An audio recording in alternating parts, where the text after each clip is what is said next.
শুনছো? কি হলো মা টুকটুকি, আবার কি চাই? বাবা বাবা, আমাকে 5টা টাকা দাও, আমি গজা কিনে খাবো।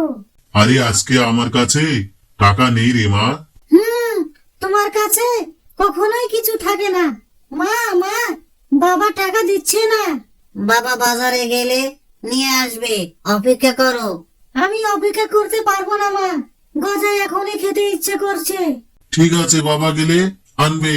আচ্ছা ঠিক আছে, কেঁদো না, আমি বাজারে যাই, তোমার জন্য গজা নিয়ে আসবো। সত্যি কথা দিলে? কথা দিলাম। হ্যাঁ বাবা, বেস্ট বাবা, ভালো বাবা, গজা আনবে, বাবা গজা আনবে, বাজার থেকে বাবা গজা আনবে, কি আনন্দ। বলুন দাদা, কি দেব? 1 কিলো গজা দিন, বাচ্চার জন্য একটু বেশি নিতে হবে। টুকটুকির জন্য? হ্যাঁ, মেয়েটা খেতে খুব চাইছে। বাবা বাবা এসেছো? এই নাও মা, তোমার গজা। ও হো, গজা গজা, কি মজা, বাবা গজা নিয়ে এসেছে বাজার থেকে, এখন আমি মজা করে খাবো। হি হি। একটু খাবে মা, সব একসাথে খেও না। ওকে মা, আজকে বাবা সুপার হিরো। টুকটুকি মনে রাখবে, সবকিছু সাথে সাথে পাওয়া যায় না, কখনো অপেক্ষা করতে হয়। বুঝেছি বাবা, পরের বার ধৈর্য ধরবো। এই তো আমার সোনামণি।